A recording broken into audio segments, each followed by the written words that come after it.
Bismillah. Il n'aurait jamais dû venir ici. Il n'aurait jamais dû entrer dans une pièce minuscule avec une femme qui lui tournait la tête.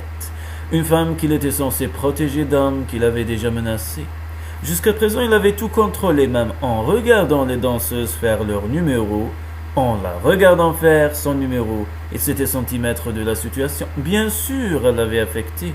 Tout homme non affecté par la rose écarlate devait être castré ou mort. Mais l'effet avait été purement physique, ni mental, ni émotionnel.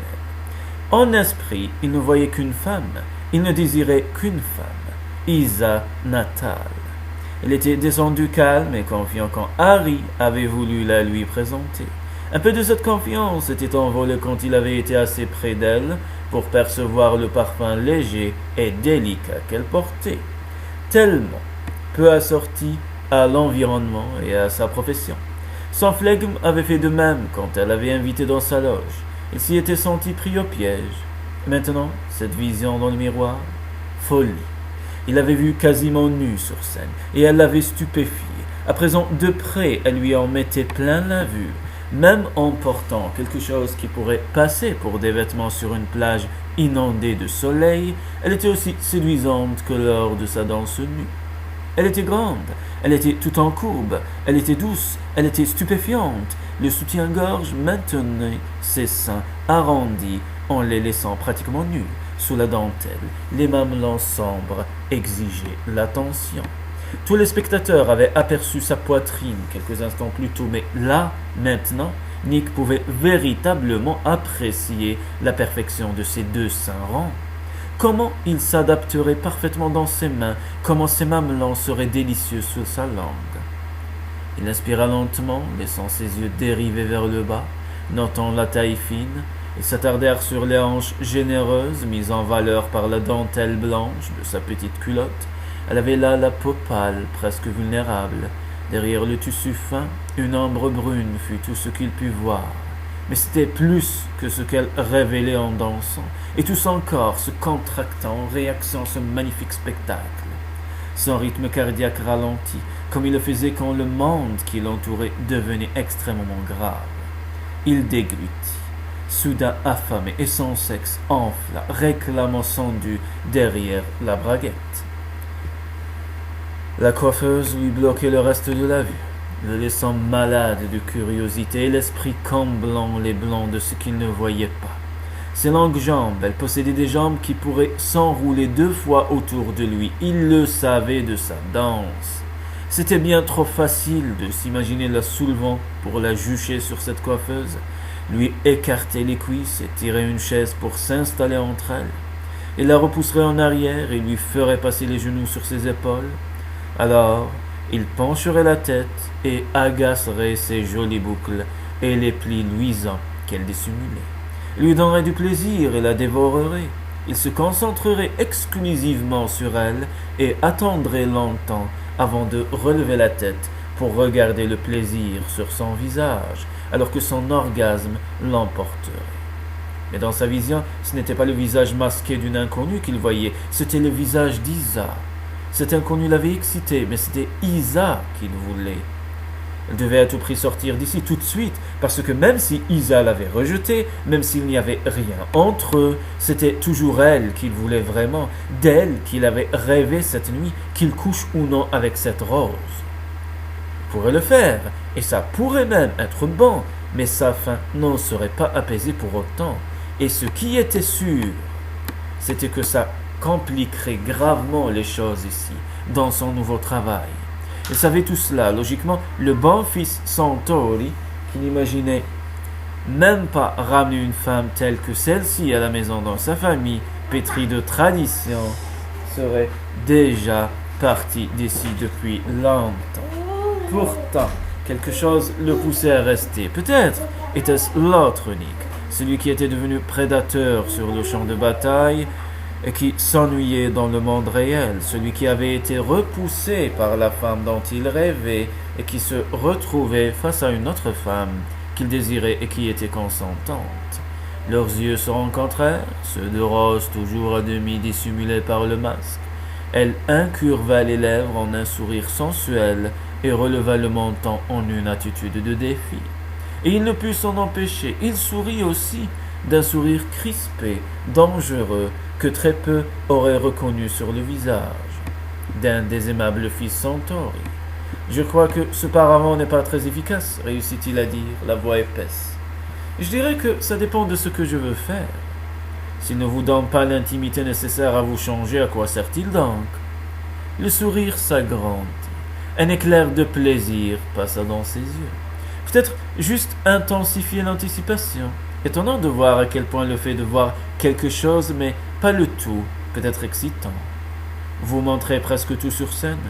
Presque, concéda-t-elle. Vous l'avez peut-être remarqué, ce sont pratiquement des flashs et des pétales, et juste un aperçu à la toute fin.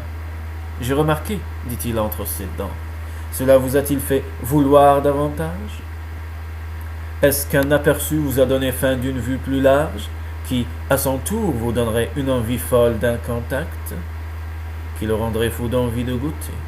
Elle ne répondit pas, ce n'était pas nécessaire, elle vit la réponse sur son visage. Comme lasse de jouer, elle sortit de derrière le paravent, ne portant toujours que 3 choses. Le slip minuscule, le soutien-gorge et le masque de velours rouge, plus grand que les 2 précédents. « Pourquoi ne l'enlevez-vous pas ?» « Ne l'enlevez-vous pas ?» s'enquit-il, désireux de voir son visage. Elle avait besoin de découvrir en elle quelque chose qui le rebuterait, lui permettant de remonter et retrouver son patron, lui permettant de la sortir de la tête et de reprendre le contrôle sur sa libido. Un sourcil interrogateur levé, elle pointait le doigt sur son soutien-gorge, ce qui provoqua un petit rire chez Nick. Parce que, oui, bon sang, il voulait avoir son soutien-gorge, mais il savait qu'il ne pouvait pas laisser cela se produire. Pas s'il voulait conserver son emploi, pas s'il voulait avoir le genre de vie qu'avaient ses frères, pas s'il voulait aplanir les choses avec Isa. Non, cela, dit-il en désignant le masque. Je ne pense pas. Vous tenez vraiment à cet anonymat, plus que vous ne pourriez l'imaginer. Elle se rapprocha encore et il ne sut pas ce qui lui faisait le plus plaisir, percevoir sa chaleur alors qu'elle approchait, ou la voir à la fois en chair et en os et dans le miroir. Non seulement elle portait un slip minuscule, mais il était également du genre string, et il voyait les courbes délicieuses de son derrière dans le miroir. Il serra les poings, tant son envie de refermer la main sur ces courbes était violente. Elle lui prit la main gauche et la souleva. Pas d'alliance? Il fit non de la tête. Donc, il n'y a personne de spécial? Il hésita une seconde avant de répondre. Une semaine auparavant, sa réponse aurait été un non définitif, mais maintenant, il en était plus sûr.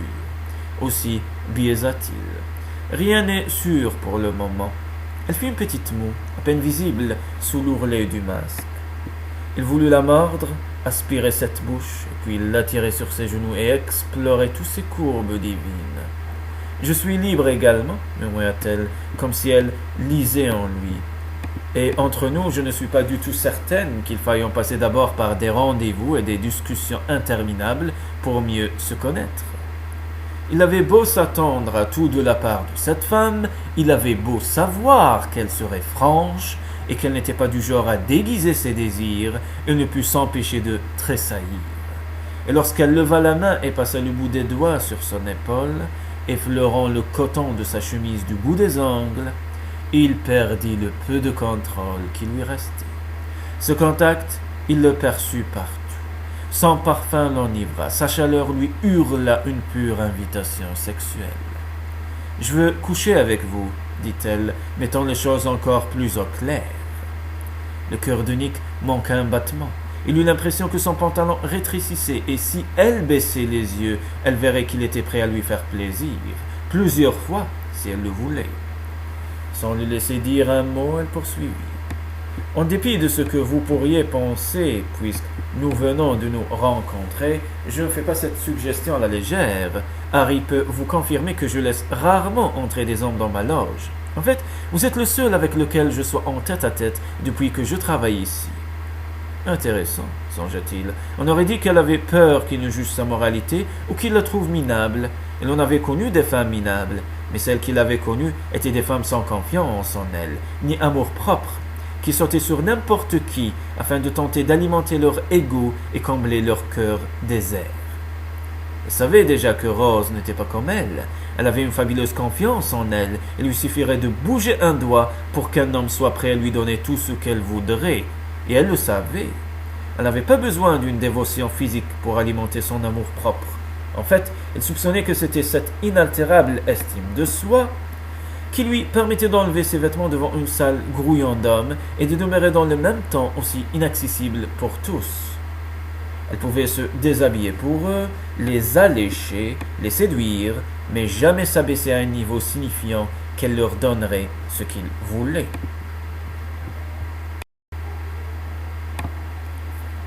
Mais c'était ce qu'elle faisait à présent, elle s'offrait à lui. « Je suis flatté, finit-il par lâcher. Elle tendit la main, passa les ongles sur sa chemise et la tira un peu. Mais cela ne va pas arriver. La main s'immobilisa. Vous avez dit que vous n'étiez lié à personne. Ce n'est pas le problème. Je vous attire. Impossible de nier l'évidence. Nous travaillons ensemble. Apparemment peu concernée, elle fit un pas en avant, plaçant un pied nu entre les siens. Travailler ensemble peut se révéler très pratique. Elle inclina la tête et regarda la coiffeuse, et Nick comprit qu'elle se représentait la même chose que lui quelques minutes auparavant. Ce serait facile, mais il savait une chose, il en était même certain, jamais il ne ferait l'amour à cette femme tant qu'elle porterait ce masque. « Je suis désolé, Rose, vous êtes très attirante et très sexy, mais vous n'êtes pas ce que je recherche actuellement, dit-il. Les histoires d'une nuit, j'en ai eu ma part et je n'en veux plus. » اسمح لي خويا هنا ريسبي خويا ريسبي خويا من الاخر ريسبي.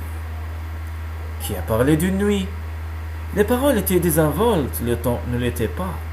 L'idée d'avoir plus d'une nuit l'allécha, mais elle ne changeait rien à l'essentiel. Elle n'était pas le genre de femme avec qui il voulait nouer une relation maintenant, pas même sur un plan purement sexuel. من الاخر علاقة ما فيهاش مشاعر ما فيهاش حب عندها ما نديرو بها خويا. لو سكس وحدو ما يكفيش. لو سكس بلا امور ما درنا والو. كوم سي راك تاكل طعام بلا خضرة خويا. L'amour هو كلش. Je suis certain que des centaines d'hommes là-haut seraient ravis d'accéder à vos désirs. Je ne veux aucun d'eux, je vous veux vous. Vous ne me connaissez même pas. Je n'ai pas besoin de vous connaître pour savoir que vous avez envie de coucher avec moi. Je ne suis pas comme ça. Vous n'avez jamais connu de partie de jambes en l'air, torride et échevelée avec une femme juste pour vous sentir bien? Pour prendre mon pied, si, marmonna-t-il sans se soucier de délicatesse, mais seulement quand le temps et les circonstances l'exigeaient. Je ne fonctionne plus comme ça maintenant. Je pourrais faire que ce soit bon pour vous, dit-elle en lui prenant la main pour la poser sur sa hanche nue. Nick ne put que la serrer. Je n'en doute pas. Laissez-moi faire, ordonna-t-elle. Voyons voir à quel point ce serait bon. La mâchoire contractée, il retira sa main. Je sais à quel point ce serait bon. Je ne doute pas que nous pourrions nous envoyer en l'air sans fin et nous faire jouir mutuellement une bonne douzaine de fois. Elle ferma les yeux derrière le masque. Elle vit son pouls palpiter sur son cou. Et qu'y aurait-il de mal à cela? Demanda-t-elle de cette voix basse et voilée qui le faisait vibrer. En fait, ce serait incroyablement bon, se dit-il, mais ça ne l'empêcherait pas de se sentir minable par la suite. Il le savait aussi sûrement qu'il savait que Mark ne le laisserait jamais oublier qu'il était né 12 minutes avant lui.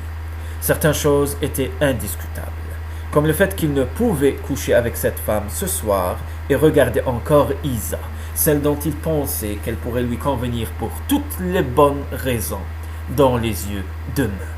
Aussi baissa-t-il les yeux vers sa montre pour épuiser un soupçon de résolution. Harry m'attend là-haut, à tout à l'heure. Sans plus lui laisser une chance d'essayer de le retenir, il tourna les talons, ouvrit la porte et sortit. À en juger par le bruit que fit un objet lancé dans la pièce minuscule après son départ, il comprit qu'il venait de laisser une femme très en colère dans son sillage. « Alors, comment vas-tu, petit frère ?» demanda une femme à Nick le lendemain alors qu'il s'asseyait dans un box chez Centaurus. On était dimanche, en début d'après-midi, et la foule des fidèles n'était pas encore sortie de l'église pour venir prendre son déjeuner dominical à la pizzeria. Il en avait donc profité pour venir se chercher à manger. Il leva les yeux et aperçut sa belle-sœur Gloria, la sœur d'Isa. Les sœurs ne ressemblaient pas vraiment. Gloria était jolie, mais elle n'avait pas le flamboyant d'Isa. Elle avait un visage avenant, mais nullement dramatique. La bouche exquise, mais pas sensuelle. Elle n'avait pas la silhouette stupéfiante d'Isa, pas plus qu'elle n'avait hérité du désir de s'en aller d'ici. Gloria, c'était la personnification du monde dans lequel il avait grandi. Elle avait travaillé dans le commerce de ses parents, tout en allant au lycée dans le voisinage. Elle avait épousé un Italien du coin. Elle était venue travailler dans le commerce de ses parents à lui, et elle avait engendré tout un tas de petits Italiens qui étaient le portrait craché de leur père. Tous deux obstinés et soupolés, et connus des voisins pour leurs hurlements quand ça n'allait pas, Tony et Gloria étaient fous l'un de l'autre. Ils vivaient la sorte de mariage dont tout le monde rêverait, la sorte que Nick s'estimerait chanceux d'avoir, dès qu'il aurait vraiment compris ce qu'il attendait de l'existence. Et ne pas le savoir finissait par devenir pénible. L'attrait sexuel de la rose écarlate le rendait encore plus pénible. Il avait pu l'éviter le restant de sa soirée de travail hier, mais elle lui avait fait comprendre qu'elle n'était pas dupe chaque fois que le regard s'était croisé. « Nick, » incita Gloria, « tout va bien ?»« Très bien, où sont les garçons ?» répondit-il en cherchant ses neveux des yeux. « Je suis rentré par derrière. Tony Junior et Mickey sont en cuisine avec leur père, » répondit-elle avant d'élever la voix. « Leur père qui ferait mieux de ne pas les gaver de bonbons, s'il a envie de vivre encore un peu. » De la cuisine leur parvint alors le rire de Tony. Nick était prêt à parier que ses neveux tapaient déjà dans la réserve de nounours en chocolat de papa. Et le tout petit. Gloria jetait un coup d'œil vers la porte du restaurant. Il devrait arriver bientôt. C'est déjà assez dur d'emmener les garçons à la messe sans l'aide de Tony. Alors il est resté avec tante Isa. Oh,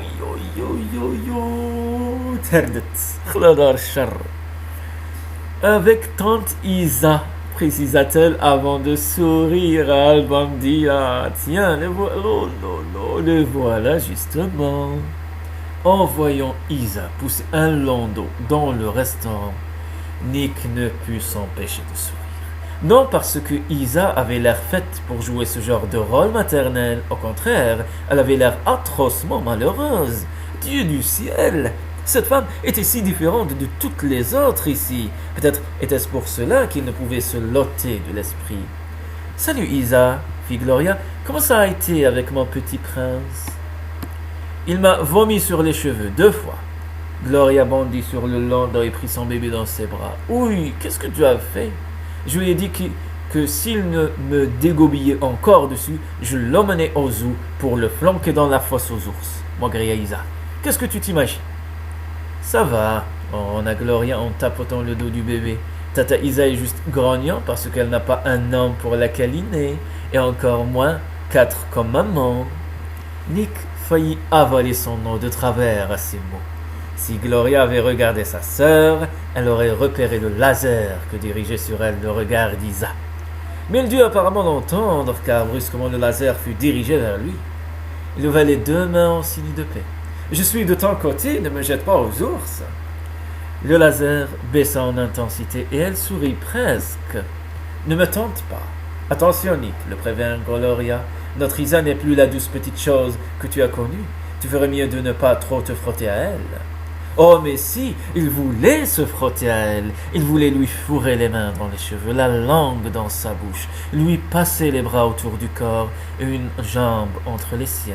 Surtout, il voulait l'emmêler à sa vie, et lui à la sienne, du moins assez pour lui permettre de regagner à ses yeux un peu de l'intérêt qu'elle lui portait naguère. Il vit alors s'ouvrir la porte sur le reste de sa famille. Ses parents et son frère Joe, avec femme et enfants en remorque, entrèrent dans le restaurant.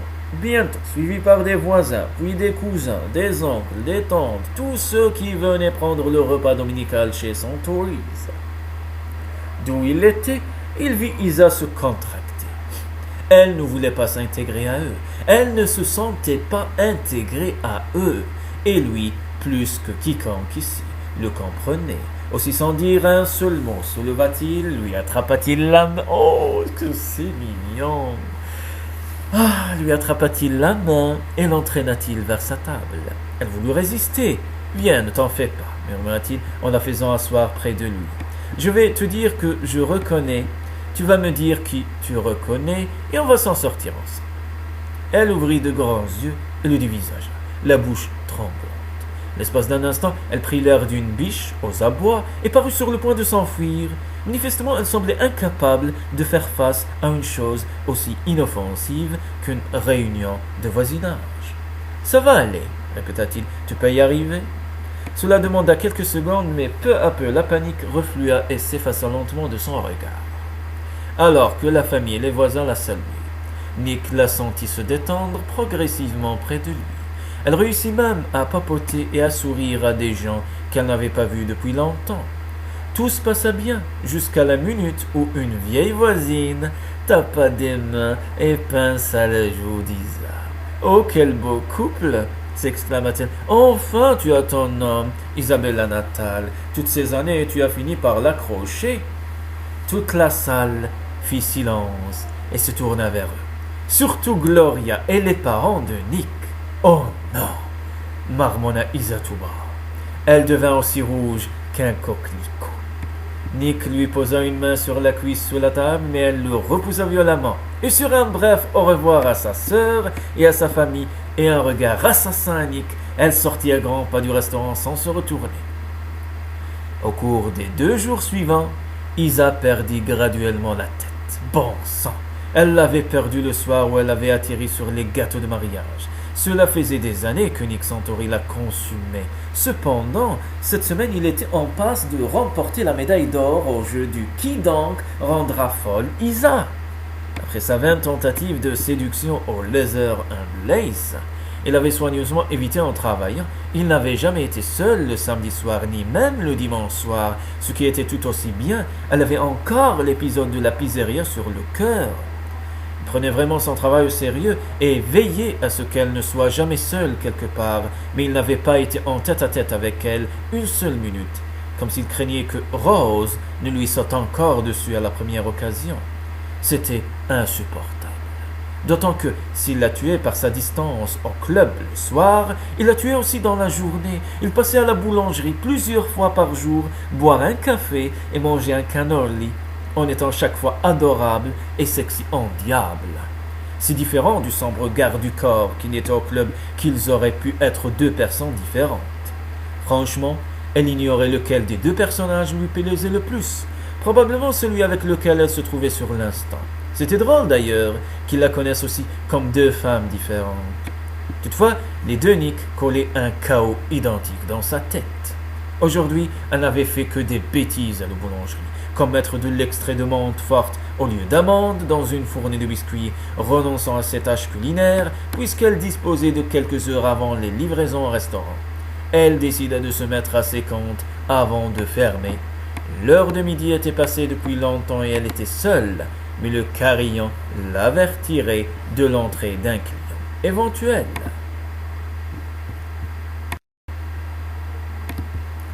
Même les comptes n'allèrent pas. Elle refit 4 fois la même addition sans obtenir le même résultat. Si seulement elle-même avait eu un peu de distraction. Elle ne parvenait pas à sortir Nick de la tête. Il avait investi sa vie. Non, il avait investi ses 2 vies. Quand il la dévorait des yeux au club, tout en l'ignorant physiquement, elle avait envie de hurler de fureur. Quand il venait dans la journée ici et qu'elle se devait de les conduire, c'était l'enfer pur. Elle voulait le garde du corps nocturne, panique le voisin sexy de la journée. Elle voulait du sexe, pas de la romance. Elle voulait du temporaire, pas du à jamais. Elle voulait coucher avec lui, pas sortir avec lui.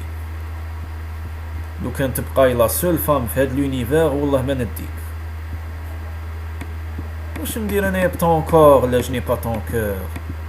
قلبك هو الصح، قلبك هو الصح، الكور تاعك يجي ابري.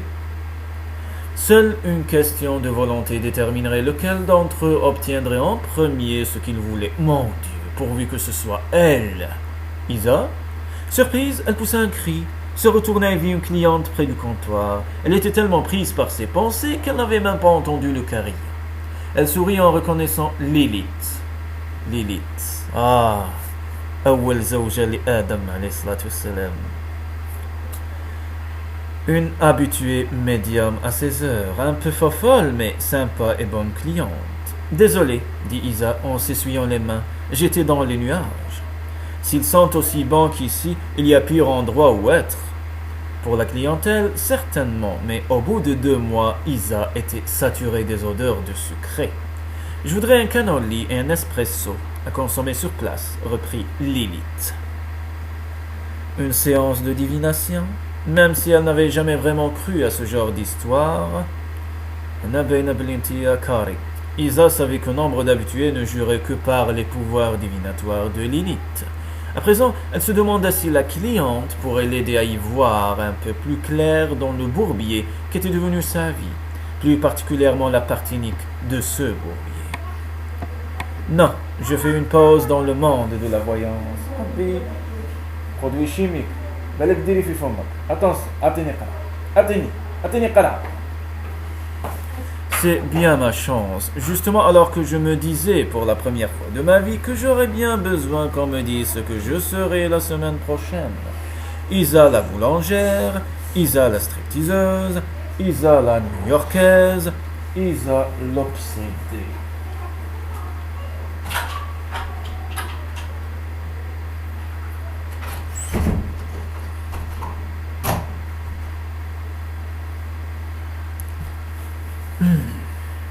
C'était à ce dernier point qu'elle désirait vraiment une réponse. Allait-elle jamais pouvoir encore s'envoyer en l'air? Et surtout, est-ce que ce serait avec Nick Santori? Elle ne posa aucune de ces questions à Lilith, même si celui-ci lui promit d'essayer de l'aider dès qu'elle se remettrait au travail, du moment que cela ne venait pas trop tard avant qu'elle ait fait une bêtise, comme coucher avec Nick le videur en tant que Rose écarlate, ce qui serait extraordinaire. Soit, mais il la détesterait à jamais s'il découvrait la vérité. Ou quelque chose encore plus stupide, comme sortir avec Nick le voisin, ce qui amènerait leurs parents à préparer leur mariage. Alors elle se haïrait encore plus elle-même. Elle prépara le cappuccino de Lilith, et le lui apporta avant de commencer à nettoyer la vitrine. روحي اشربي اللاتي على روحك وصي. انتي ما تصلحيش للحب قاع.